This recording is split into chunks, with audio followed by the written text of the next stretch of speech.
Let me just say that it's very hot in my car right now, and I got the windows, the doors closed, and I kind of like it right now. Maybe it's because I came from a cooler room, but it feels okay.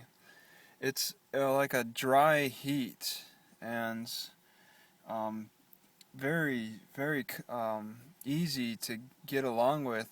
In fact, you know what's strange? I think the air has dried quite a bit because I feel like a crack in my nose, which seemed a little odd.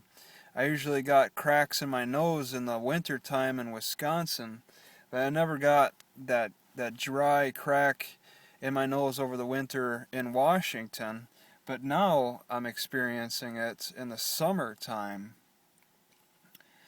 This is an amazing difference once again that I get to discover to my benefit. Because this heat is supposed to get up to 88 degrees tomorrow or something like that. It's pretty warm. It's a big spike. Right today it's probably 88 degrees in my car right now. It's very hot. Everything's dried out. But normally in Wisconsin, with that high humidity, this would be unbearable. And I can now feel the difference and why humidity makes a huge difference in being able to handle the heat. Without that moisture, I'm dry. I'm not able to sweat. If I am sweating, it's being evaporated off me pretty quickly. And it's a unique kind of climate that's really ideal. You can't beat this. You can beat that sun though. My skin can't handle that very well, but that's the same in Wisconsin too. The sun's just as bad, but the big difference is when it gets super hot, here it gets dry, whereas in Wisconsin the humidity ramps up. Why that is, I have no idea, but it really seems to encourage mosquitoes, because mosquitoes just love that moisture.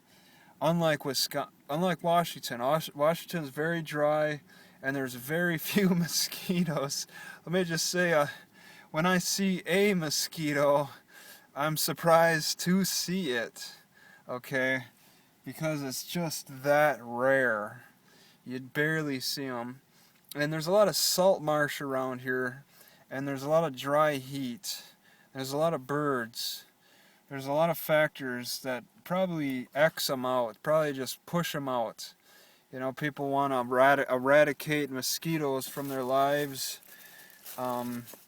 with technology and breeding policies and what, you know, that's the latest war, is the war on mosquitoes.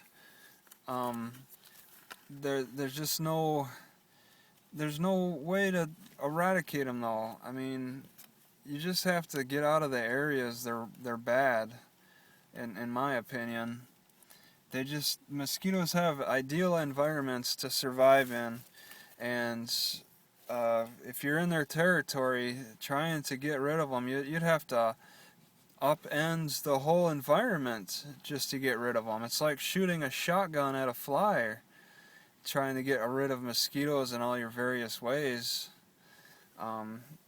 Yeah, it may feel good to wage war on a pest, and people rationalize that they don't do any good for society. But I mean, you put a lot of effort into all that energy and effort into getting rid of them. You may have wasted your time.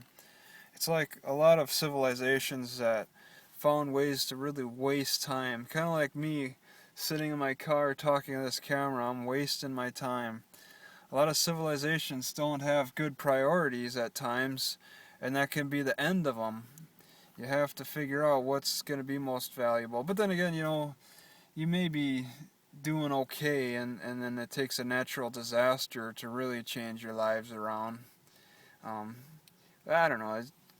Mosquitoes just, you just got to deal with them, and if you don't like them, you should move, in my opinion. But yeah, there's an amazing difference between a hot dry and a high moisture dry. Just putting that out there.